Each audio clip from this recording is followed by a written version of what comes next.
Along the way to building a ridiculously successful business, something always happens that changes everything.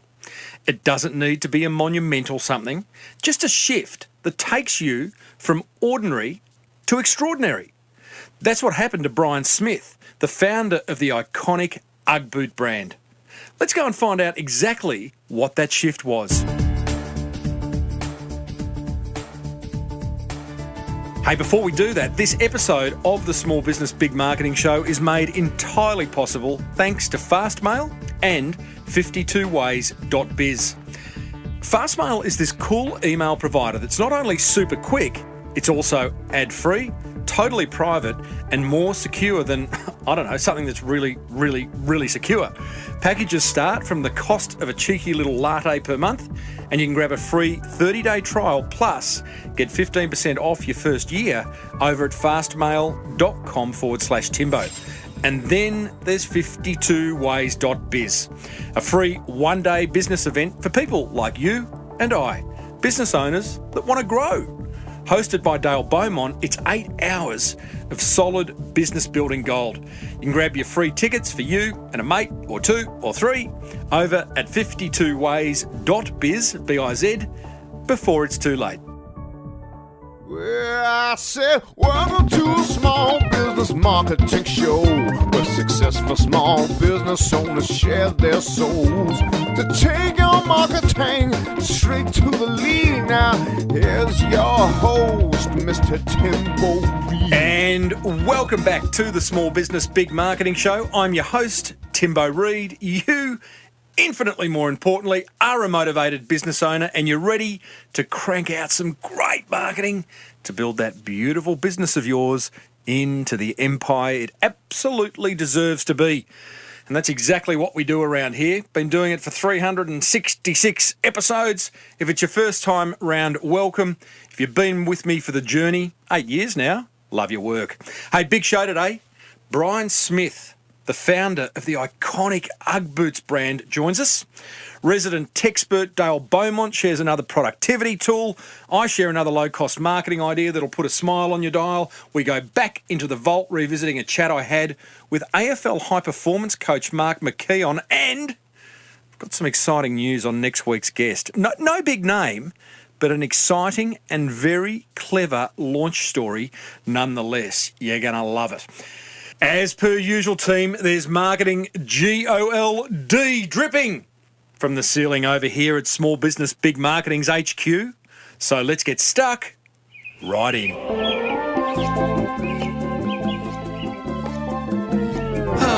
Life just got a whole lot easier. Hi, it's Dale Beaumont here from 52ways.biz, the best one-day business workshop ever, with another productivity tool to make your business and life a whole lot easier. So what is the tool that I have for you today? Well, it's called Snagit. That's S-N-A-G-I-T, Snag It. And it's a great tool that you can use to capture a video of your computer screen. Now, unless you have this software, you probably can't appreciate how useful that it will become for you.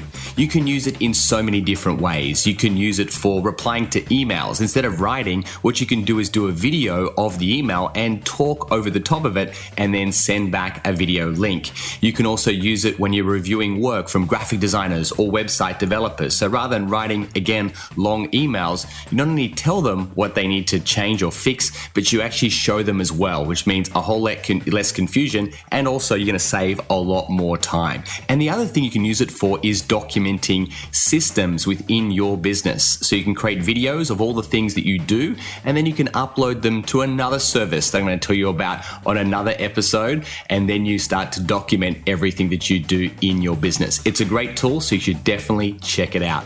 There you go. I told you life would get a whole lot easier. This has been Dale Beaumont from 52ways.biz. Now, back to you, Timbo. Life just got a whole lot easier. Great tip, Dale. Thanks, buddy. Now, whilst I don't use Snagit, I do use the screen capture tool built into my Mac, and I love it. Great for training my marketing virtual assistant. Great for providing feedback on designs and copy. and just generally a really good productivity tool, but I know Snagit takes it to a whole nother level. Hey, if you're loving the productivity tools Dale is sharing, then you're seriously going to love his 52 Ways live events that are touring Australia and New Zealand between now and August 2017. 8 hours of solid business building gold, and you can grab a free ticket or 3 for you and some mates over at 52ways.biz.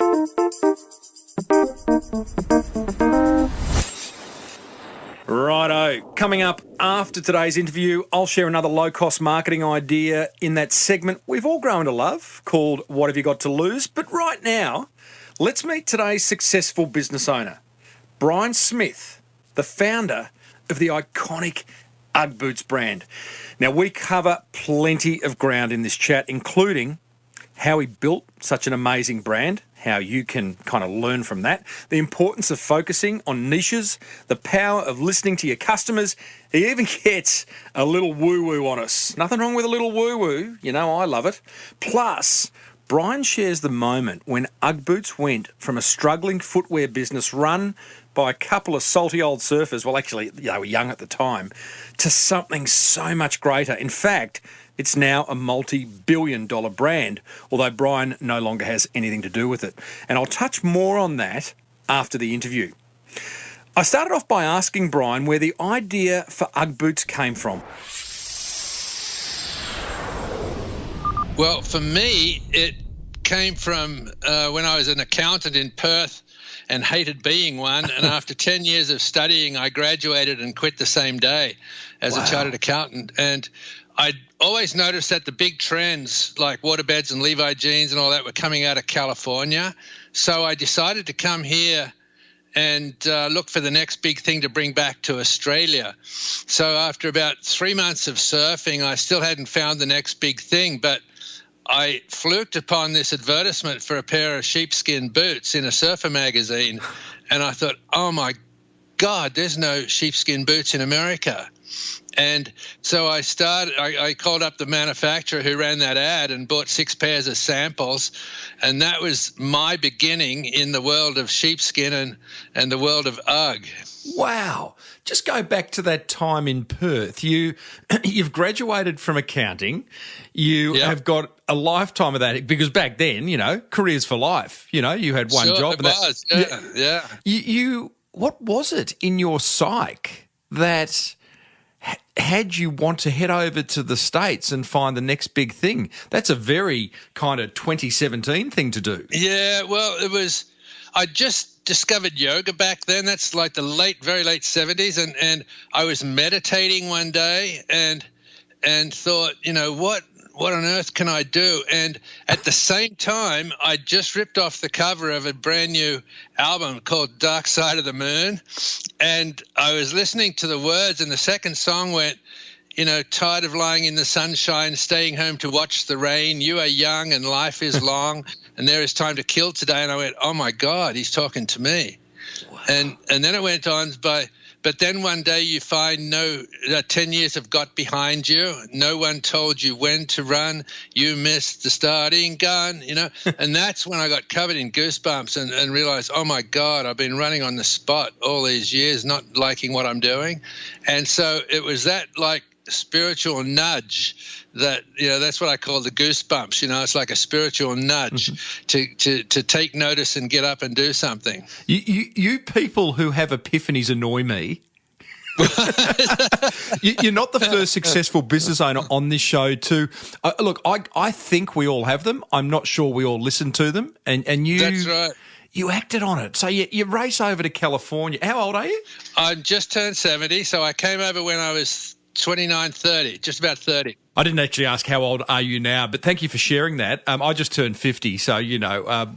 But you headed over to California in your late 20s. You're surfing. Yeah. You see an ad for sheepskin boots. Now, just to be clear, back here, sheepskin boots were a thing? Yeah, I would say 1 in 2 Australians had some sort of sheepskin footwear, whether it was slippers or, you know, those crude boots that used to be around back then. They were certainly not the product that I sell now, but, you know, they were what they were, and I just knew how comfortable they were, and I just thought it would be an instant transition to America. Right. So you bought 6. What happened? Well, what I didn't understand that Americans don't get sheepskin. You know, Australians know that it's rugged and it's water. You know, you can't hurt them by getting them wet, and they don't sweat. Whereas over here, people think of sheepskin as hot and prickly and delicate. You can't wear it in the mud and the slush. So it was a really, really hard conversion. I thought it would be super easy, like instant millionaire stuff,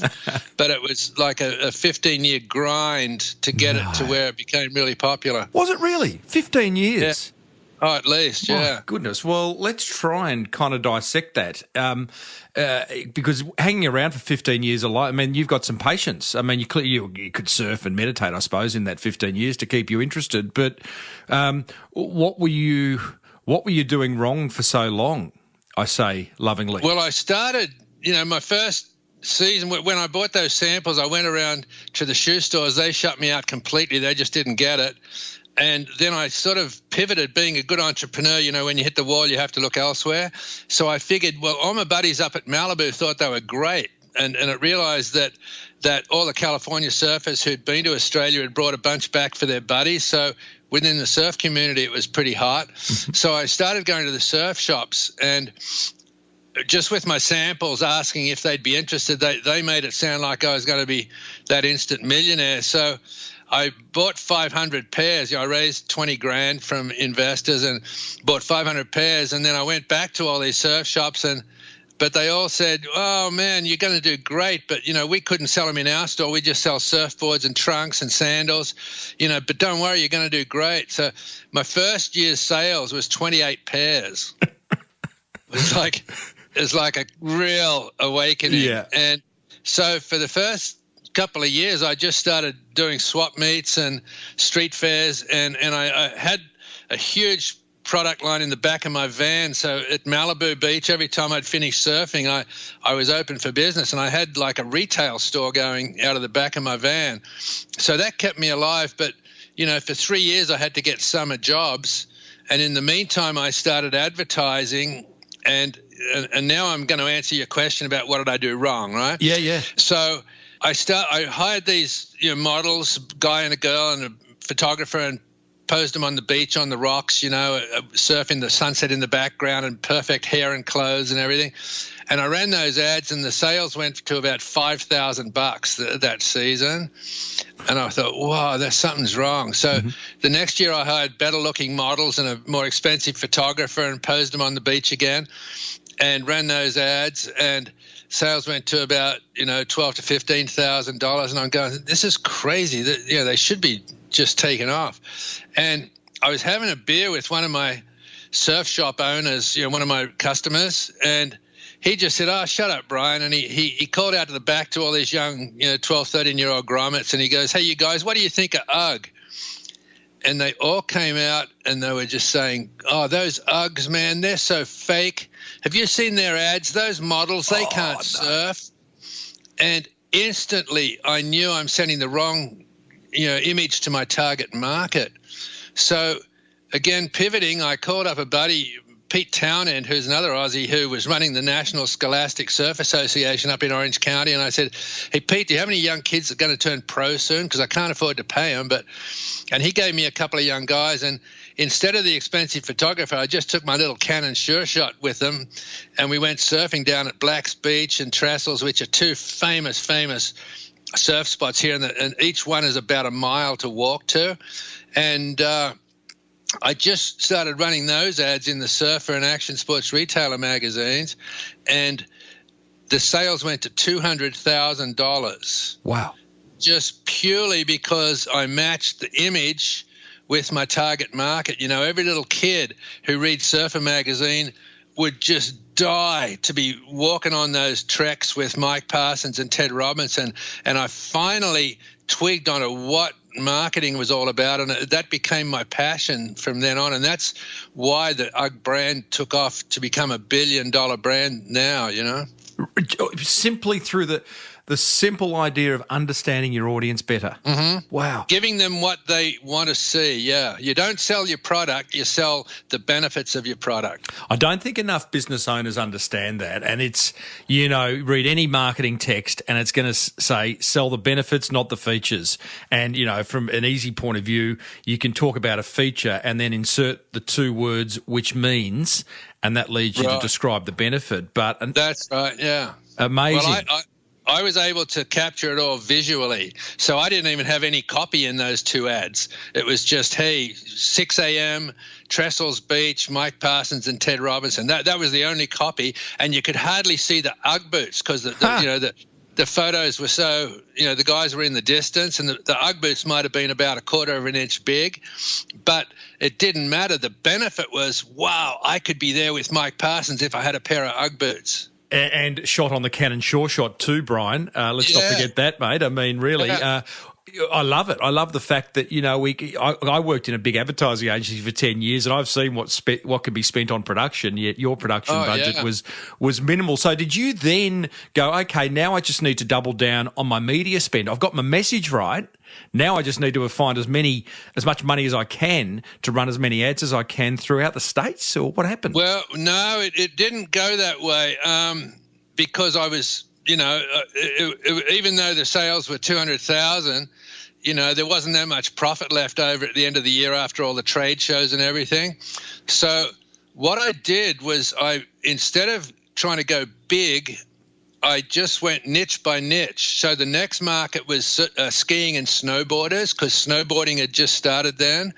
And I just did the same thing. I got these pros and then I wanted to get back into the Midwest, you know, like back in Minnesota and Chicago and New York. And none of them had ever read a surf magazine and didn't really snowboard that much, but I found out they all play ice hockey in the winter, you know, so there was a bigger market than surfing.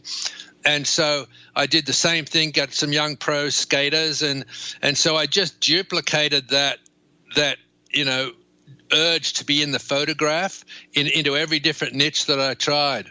Clever, very clever. So slow, and hence the 15 years, because still the 15 years seems a very long time, but you just slowly niched down, right? Yeah, well, I wrote a book called The Birth of a Brand just a couple of years ago, and it's done really well. And the theme of the book is that you can't give birth to adults, right? Every business starts with someone conceiving the idea and then taking action. So the birth of UGG was buying 6 pairs of samples, right? And then every business or service just goes into this horrible infancy and it just lies there and lies there and lies there. And there's no amount of overfeeding or shaking the cradle or urging it. It can't get up and go to college, right? Mm-hmm. But eventually it'll become a toddler, and that's a cool stage for a business because the first early adopters are using your product and people are writing articles about you. And that leads into the youth, which is a great phase because you've got consistent orders, consistent production, sales force is doing great, you know, the shipping and warehouse is fantastic. And you can run a $20 million business in that youth phase. Mm-hmm. But if it's a really good product or a really good service, like, you know, UGG was a great product, you'll hit the teenage years and then all bets are off, you know, because you remember when you were a teenager, you wanted to be at every party in town? Oh, yeah. Well, still do. With a business, it's like, yeah, the business, you want to be in every trade show all across the country. You want to be in the huge retailers, and it's the kiss of death, you know, cash-wise to expand so fast. And I almost lost control of UGG twice during those teenage years, but eventually you put the controls in and it becomes a mature business. So why I love, you know, doing podcasts and speaking from the stage is so many entrepreneurs feel like they're failing when they're in that infancy period. And I reassure them, hey, it's not failure. It's just the way it is. You've just got to keep feeding, changing diapers, and eventually your toddler will get up and, you know, start moving around. I love the analogy. Is there a timeline you've put against that analogy, or is it different for each business? It's different for every business and every product, but with the onset of the internet, things are accelerated so fast these days. Back with me, it was, I had to wait each year for a trade show to showcase the new product. Well, shit, now you can just put it out there and have instant viewers. Yeah. And the beauty of it is, it doesn't matter how small you are. You could be working out of your garage, but if you've got a great website and great delivery and a great message on your website, people don't know that you're not a multi-million-dollar business, So there's so many advantages these days with the internet that makes starting a business so much faster. It's an incredible enabler, isn't it? I mean, you must reflect every now and then on what it would have been like if you were starting UGG now versus back then, because everything's changed. And I'm actually hosting a talk later this week, interviewing 3 highly successful Australian business owners, and the theme of it is, how much is the internet an enabler of doing business so much more efficiently these days. Sure. Just okay, so you've nailed your marketing, you've got clear on your target audience, you're doubling down, you're slowly spreading yourself beyond surfing to ice hockey to snowboarding. Tick, tick, tick. Let's just talk about product, because are you still buying product from someone else, and did you move into making your own product? No, we never made our own product. With the small period where we took over a competitor that was marketing under UGHS, and they had a little manufacturing operation up in Oregon, which we inherited, but we didn't want to be in the manufacturing business. We were really just importers and distributors. And, the big break came probably after about 13 or 14 years, when I knew that we had all these niche markets, but it was a really disjointed, image for the product. Nobody knew if it was a surfing product or a skiing product. And so I came up with the idea of casual comfort, and I decided I want to be on the main page of this newspaper here called USA Today, which is a national paper, and they have a lifestyle section which really forecasts all the trends. And so I hired a PR agency in Boston, and we did this tour all the way from New York, Philadelphia, all the way across to Chicago, where the fashion editor for USA Today was. And I put together this really slick half-hour presentation and a media kit and everything. And I remember walking into the office at 5 to 3. Our appointment was at 3 o'clock. And the girl comes running out and says, "Oh, Brian, I'm so sorry. I've made a double booking. I've only got 5 minutes." No. And I just thought, oh, God, there goes my whole, $60,000 investment, but just again pivoting, I just reached down, I pulled out this tattered old folder I had with all of these celebrity photos of Neil Young and Sting and Tom Petty and all these Hollywood actors, and in it was one of Pamela Anderson on the Baywatch set, and she was just in a red swimsuit and UGG boots, and I flicked by it because nobody wears UGG boots like that. And she called me back and said, "Hey, what was that? What was that?"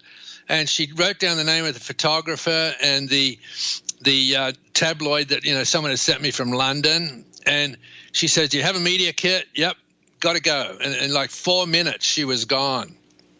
And I was totally dejected because I thought we'd blown it.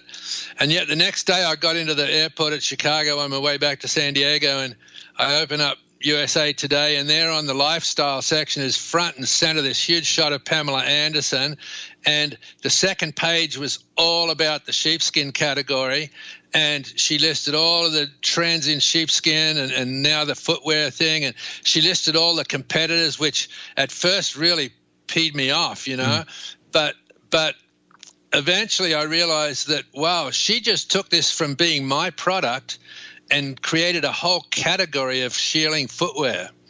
And that meant all of the big department store buyers who were really timid about buying anyone's single product, they could now start picking from the category. And because I was the leader, it just launched the company into this whole national area of casual comfort. How fantastic. Gosh, you had some, I was going to say you've had some lucky breaks, but what's that old saying?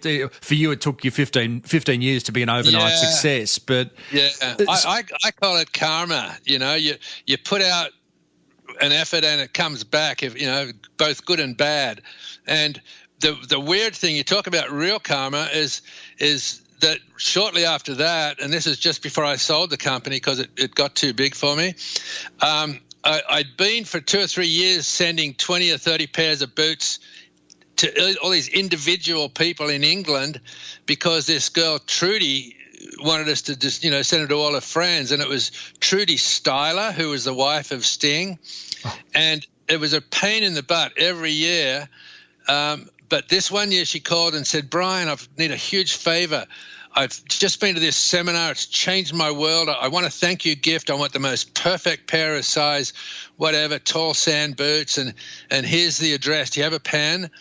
And I write down Oprah, care of Oprah Winfrey Show, And I mean, we were on the best picks for Christmas for like 20 minutes, 2 seasons in a row, with nothing but UGG boots. Everybody in the audience had a pair of UGG boots. All the elves are running around on stage in UGG boots. Unreal. And you could not pay. That was when Oprah was at a very, very peak, and you could not have paid in dollars for that amount of exposure we got. And that was what launched it into a worldwide brand that ultimately, ended up being in the billions. So. Call it luck or karma. I mean, we paid our dues to get Trudy to sort of give us a call, I don't know whether we can do this, Brian. It may take weeks, years. I mean, there's probably people at Harvard studying this next question, but I'm going to give it a go. You have got, I guess it's a pretty good product. I mean, you're not manufacturing it. You haven't mentioned you haven't sat down and done the drawings on what the ultimate UGG boot looks like. You're just buying it off someone else. You have got Oprah wearing it. You have got a book that I think you just said Bob Dylan, Sting, Pamela Anderson wearing UGG boots. You are starting to make a name in some big industries like surfing and snowboarding.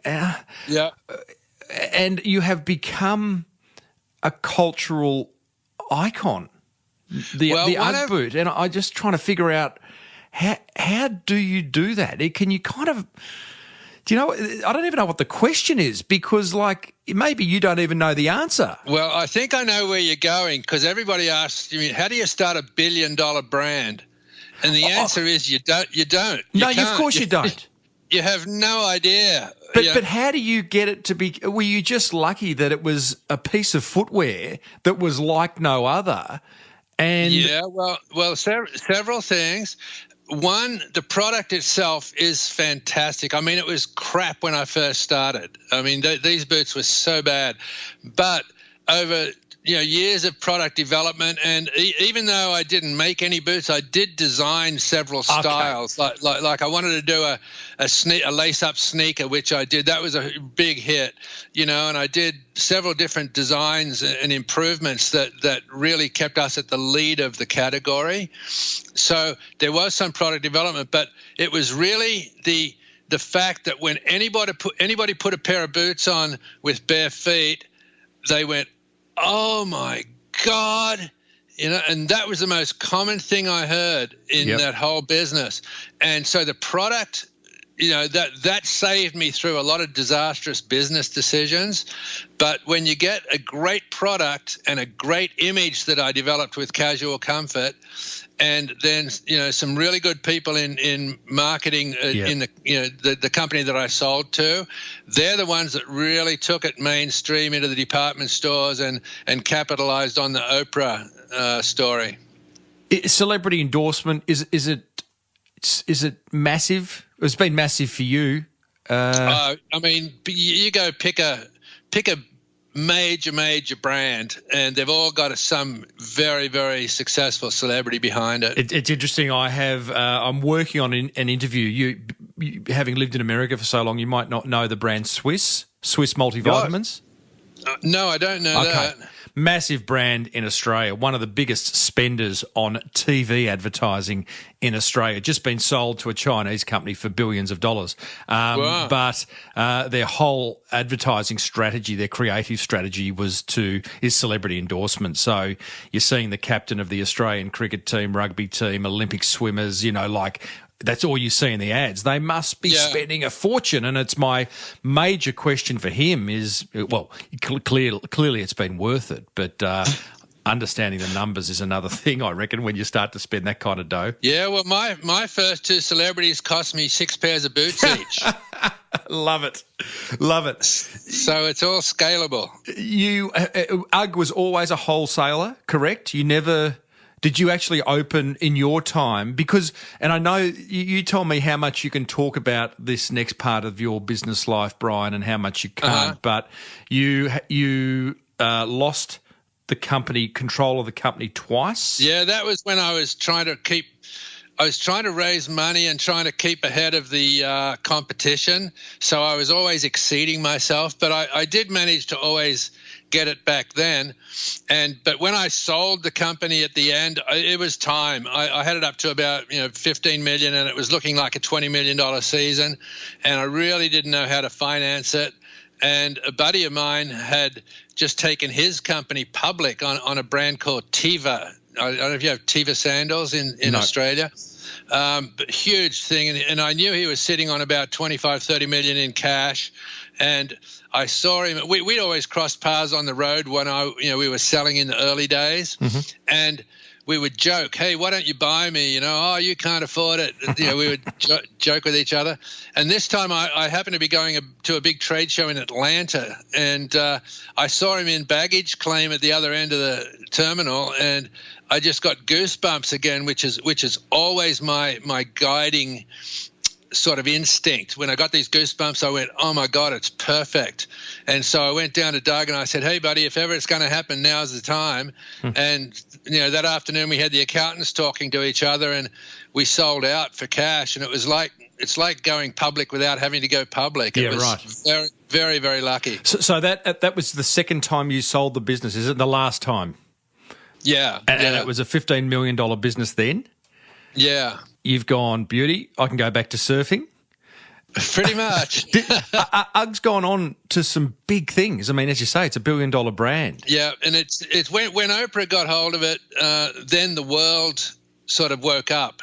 And then you didn't have to try them on to believe in them. Mm-hmm. You could just buy it on Oprah's word. And then, the styles multiplied and the colors multiplied. And mostly it went across to Europe and Asia.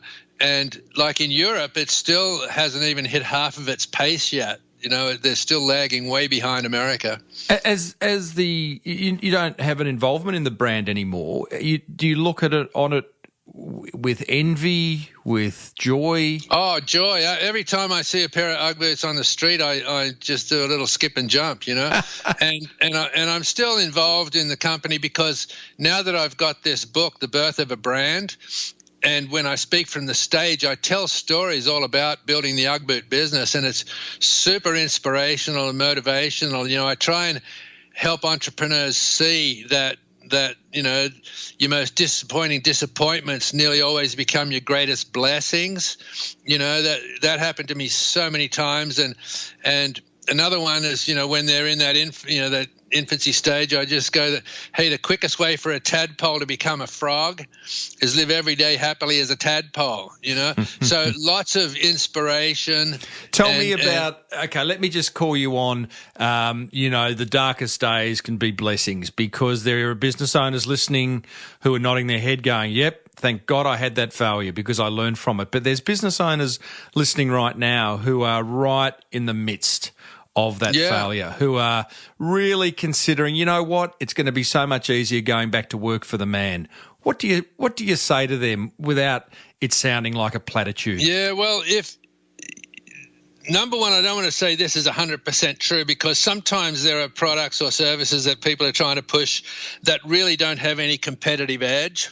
So it's going to be a grind. But when I ask this from the stage, I say, okay, everybody put your hands up if you've had some disaster that's happened in the last 12 months And at the time you thought it was the end, but now you look back and think that's the best thing that ever happened to me. I would say between 2/3 and 3/4 of the people put their hands up. And that's just a statement of life. If you can, your most disappointing disappointments will nearly always become your greatest blessings. It's interesting what you say about, first and foremost, have a great product or service, have a competitive edge. You got to believe in it as well. Believe in it, yeah. I'm interviewing a fellow later this week who he was a pharmacist and he created Chemist Warehouse, which is the biggest chain of pharmacies in Australia. Complete disruptor brand. And what he said was, as a pharmacist, his competitive edge when starting it was that he knew other pharmacists, so he could go around and talk to them about coming into his network, and that was his competitive edge. So I think, it's such an important thing to realise, because otherwise, as you say, there's probably business owners listening who are pushing shit uphill. Yeah, right? And, at some point you've got to be realistic. And the other factor comes in, you have a family and kids to support. Yeah. And there are all sorts of factors. So, I was lucky. I was single through the hardest years of UGG. And, I'd actually got a little bit of momentum by the time I got married and had kids. Always the way. It's often a question I ask when someone's ridiculously successful. I sort of do stop and pause and say, have you got a family?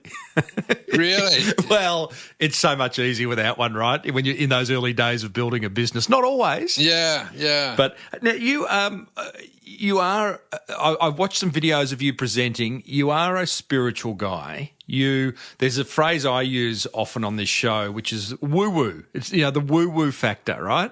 Right. You really listen to it. You talk a lot about trusting your inner voice. For you, it's the goosebumps, is it? That's the physical manifestation of my spirit telling me, hey, you're on the right track. Yeah. So I even talk about that on the stage, and I say, put your hand up if you've had goosebumps. Well, everybody does. And I say, in my mind, that's like, God's not way out there in the universe, in the heavens somewhere.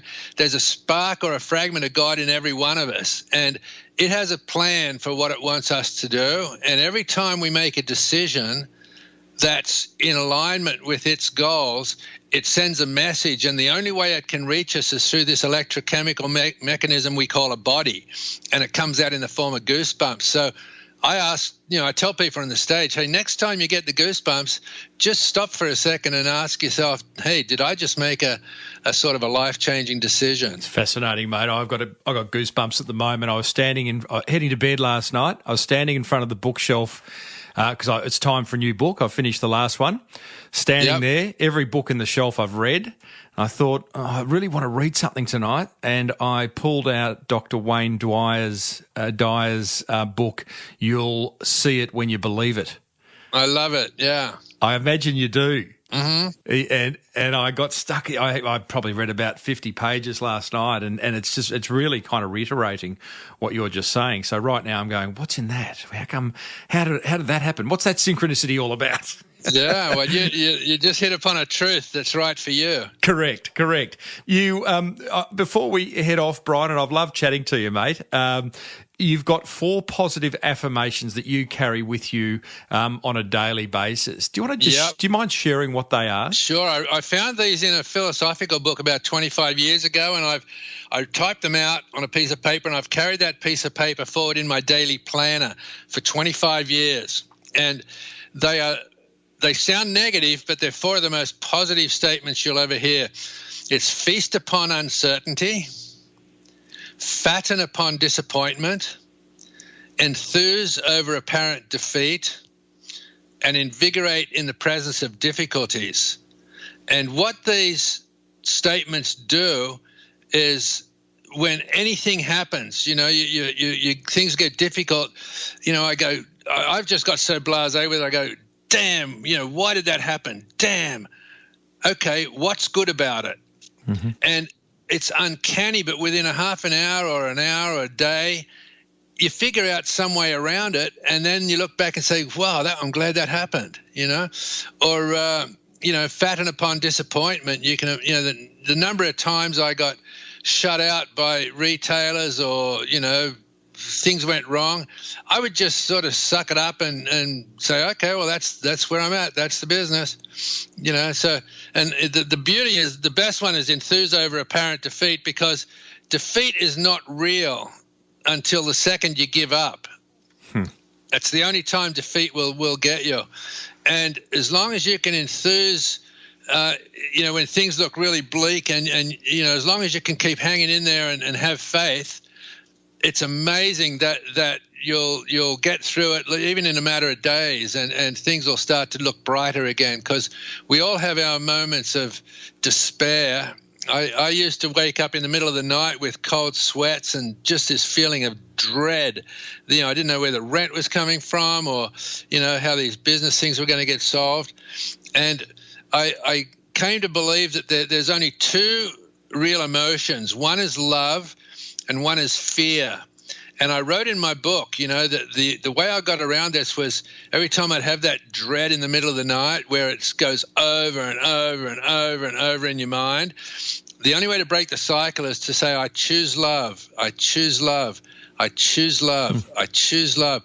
And after 3 or 4 minutes, your whole physiology changes. Your chest relaxes and your muscles relax, and in the morning everything's bright again. So would you believe that's probably that topic is where I get most of my mail from readers of the book when they write me and say, oh my God, I didn't really think much about it, but I tried it the other night and it really, really works. Mate, I have no doubt, and it's so refreshing to listen to a successful business owner talk in such soft emotional terms, because business is hard and there's a lot of hard asses out there. So thank you for sharing that, and thank you for taking us into that space. Upon putting the book down, Wayne Dyer's book, putting it down last night, I thought, what am I going to think about as I go to sleep? And again, something similar to what you talked about. He talks about we're spiritual. We're not human beings having a human experience. We're not human beings having a human experience. We're spiritual beings having a human experience. And, we're getting pretty heavy here, about as heavy as I've got on this show after 370 episodes, Brian. Oh, that's great. Mate, the real thing is that life is going on every single day all around you, and business is just something you fill your time in with. Nice. Sure you got to pay the bills, but real life is not your business. Real life is living and loving and enjoying and laughing. And if you can keep a certain balance of that with the business, then you're going to be a really successful, happy person. Thank you, buddy. Love it. Great story. Thank you for bringing UGG to the world. I'm looking at my wife's now sitting outside the front door, and cool. Probably time for an update, but, she does love them. So thank you for sharing, Brian. Hey, thanks for having me. It's been a blast.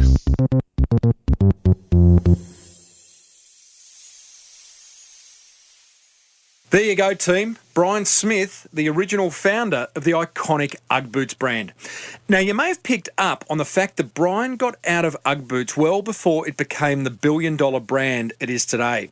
And as much as I would have liked to have dug deeper into that part of the story, I got the sense in my pre-interview with him that there were some areas we just couldn't discuss. That's okay. Still a great story. And you can find out more about Brian over at briansmithspeaker.com, where you can also buy his book, The Birth of a Brand. Hey, coming up, I share my top 3 attention grabbers from that fireside chat with Brian Smith. Plus, I've got another low-cost marketing idea for you. But first, have you heard of Fastmail?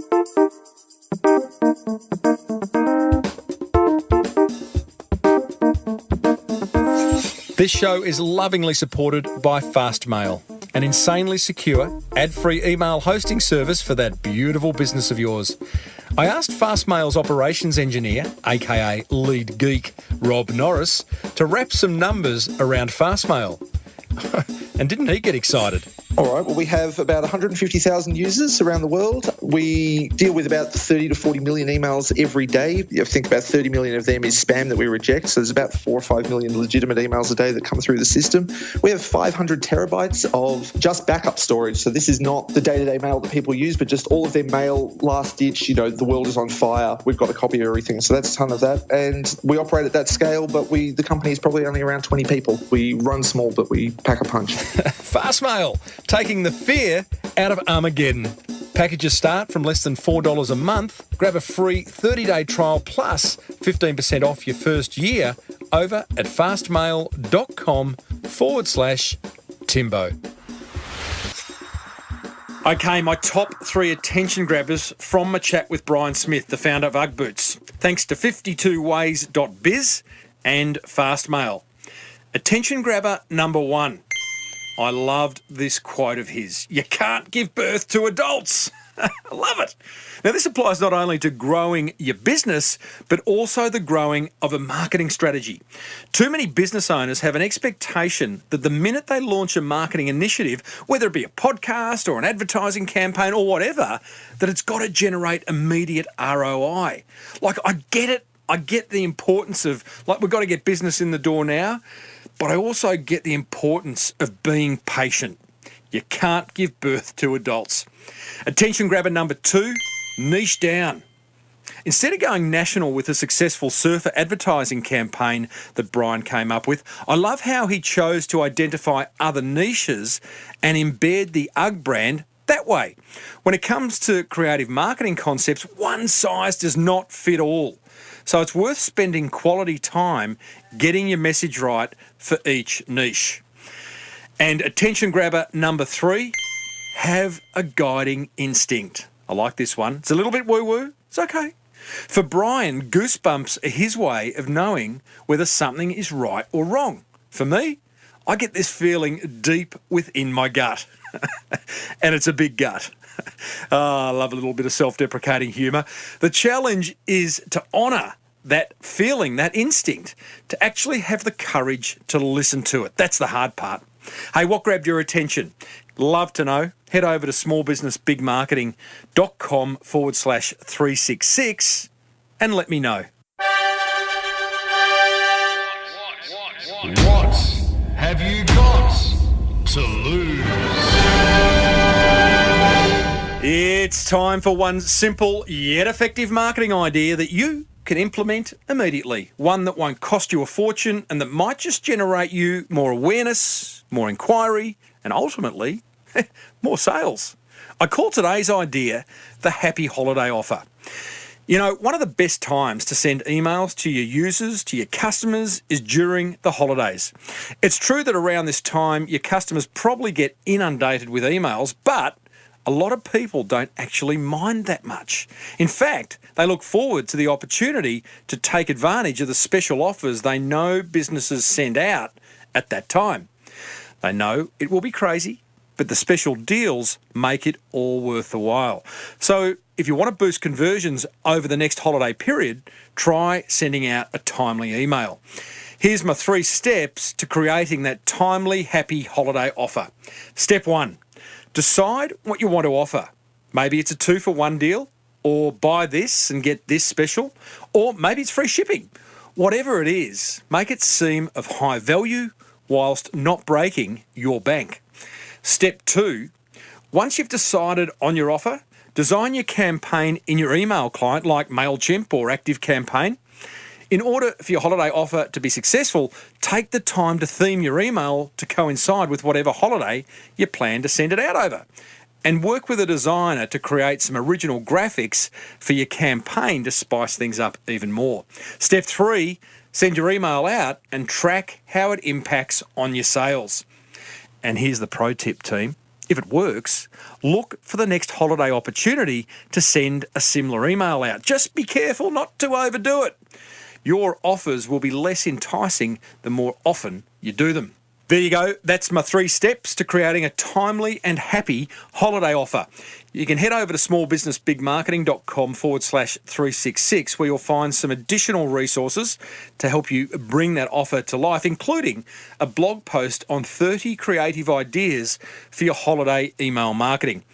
And if you would like help implementing any of the low-cost marketing ideas I share in this segment, and there's been over 30 so far, go ahead and join the Small Business Big Marketing Club over at crankmymarketing.com, where I'll personally support you daily on your marketing journey. So, what have you got to lose? Well, that almost wraps up another episode of the Small Business Big Marketing Show. But don't worry, it's all okay. There is plenty of marketing gold coming your way in the weeks ahead, including a chat with Cara Lauder of UGG Boot Company. Now, Cara lives in the beautiful Pilbara area of Western Australia. She works in a mine there, and she's in the process of launching a new Australian cowboy boot brand. And I gotta tell you, she is doing some things mighty, mighty right that not only apply to launching a new business, but you could apply them today in your business, no matter how old it is. I'm really excited to bring that to you next week. Hey, have you listened to the chat I had with high-performance AFL coach Mark McKeon a couple of years ago? He spent over 15 years training some of Australia's best athletes. I love golf, and there's a thing in golf that's called fearless golf, and what it's basically about is stop worrying about the consequences of your shot and just do what you do what you know is right. And if you can apply that skill to a lot of things in life, then I think it helps you. And again, I don't mean you being closed to self-improvement, but sometimes you just got to get out of your own way. Loved that interview. Mark goes on to explain an amazing productivity hack he calls the Go Zone, which involves finding that 1 to 2 hours each day when you perform at your mental best. You'll find my full interview with him, plus hundreds more, over at smallbusinessbigmarketing.com, or you can go ahead and subscribe free on iTunes or Stitcher or your favourite podcast catcher. I like Pocket Casts myself. Hey, I'd love to hear from you. Email me, tim@timreid, reid.com.au. You can join the Small Business Big Marketing Facebook page. You can find me. Just Google me. Google the show. Hey, be sure to grab your free seat at Dale Beaumont's 52 Ways events that are touring Australia and New Zealand starting in May this month and going through till August. Simply go to 52 Ways, that's 52ways.biz, and grab your seat now as they are limited. And check out Fastmail, private, secure, ad-free email hosting that's lightning fast. You can grab a free 30-day trial, plus get a listener exclusive 15% off over at fastmail.com/Timbo. And as I said earlier, packages start from under $4 a month, the price of a cheeky little latte.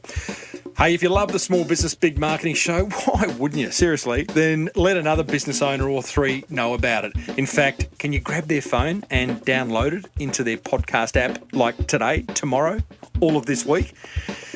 Until next week, I'm Timbo Reid. Thanks for tuning in. May your marketing be the best marketing. Bye for now.